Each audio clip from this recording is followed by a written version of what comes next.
Assalamualaikum warahmatullahi wabarakatuh. Halo semua para pecinta serial drama India. Selamat berjumpa kembali dengan Mimin.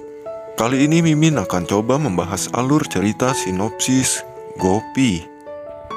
Kali ini kita perlihatkan Jigar yang sedang melamun memikirkan Rasi. Namun kemudian handphone Jigar pun berbunyi.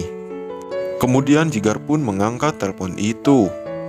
Jigar mendengar Rasi dari suara telepon itu. Ia sangat begitu terkejut. Ia sangat terkejut preman itu menyebut nama Rasi di telepon itu. Tapi sebelum lanjut, alangkah baiknya kawan semua untuk menekan tombol like, komen, dan subscribe terlebih dahulu. Dan aktifkan lonceng notifikasinya agar nggak ketinggalan video-video terbaru dari channel ini. Di episode kali ini kita perlihatkan Rasi sedang berjalan ke arah warung itu. Kemudian para preman itu sedang mengintai Rasi.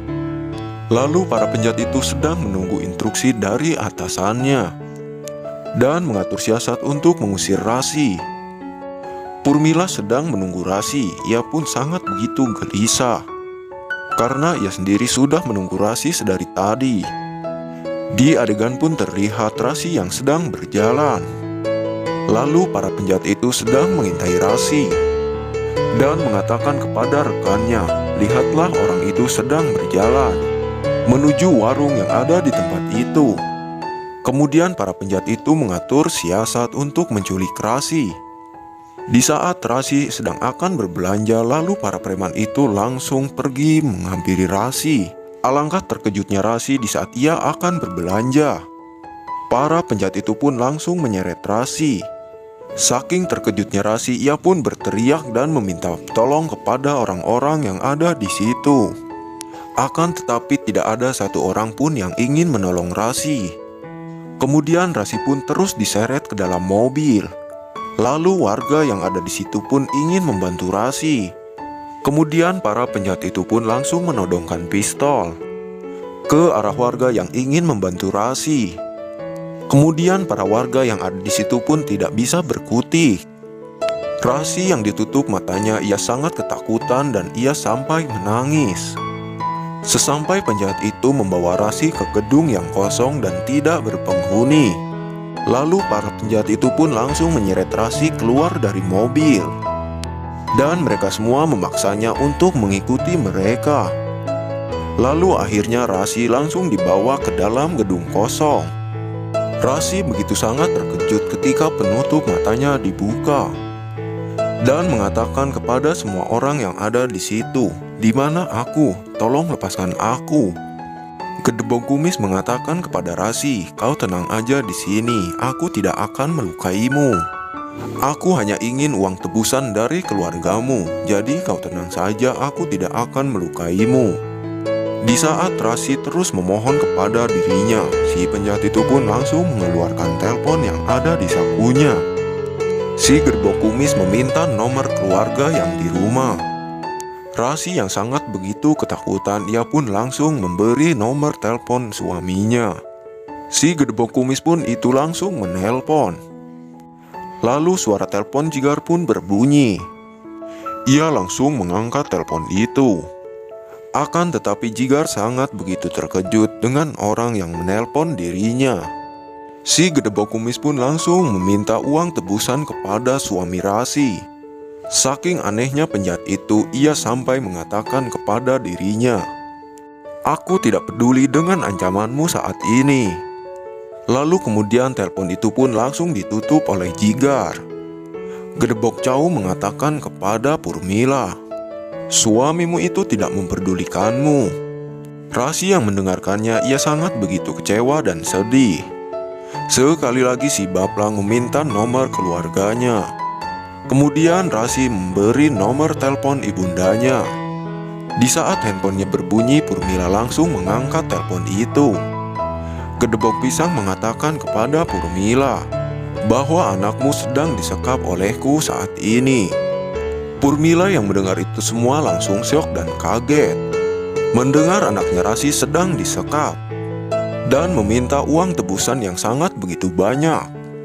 Di saat Gedebong Kumis sedang berbincang-bincang dengan Urmila, Rasi langsung merebut teleponnya. Ia mengatakan kepada ibunya, tolong aku dan tolong selamatkan aku. Aku sangat takut di sini." Si kumis pun langsung merebut telepon kembali dari Rasi. Mendengar anaknya Rasi sedang diculik, ia pun sangat ketakutan dan kaget. Bagaimana aku bisa menyelamatkan anakku sendiri dari para orang jahat itu? Kita kembalikan lagi kepada Rasi yang sedang diseret. Ia akan diikat untuk jadi tawanannya. Di adegan lain terlihat Jigar yang sedang beres-beres. Nampak terlihat ia tidak memperdulikan sama sekali istrinya itu, Rasi. Lalu kemudian Jigar pun melihat foto pernikahannya, mengenang masa-masa terindah dalam hidupnya. Adegan pun berpindah, Kokila, Gopi, dan Hetal sedang membereskan meja makan. Lalu bel pun berbunyi, Kokila dan Hetal pun langsung membukakan pintu ini. Setelah ia membukakan pintunya, ia sangat begitu terkejut bahwa yang di luar adalah Urmila. Urmila menangis dan terseduh-seduh. Gopi yang melihat semua begitu sangat terkejut. Apakah yang terjadi kepada mereka berdua? Kokila yang mengatakan kepada Urmila, "Mengapa kau ada di sini?"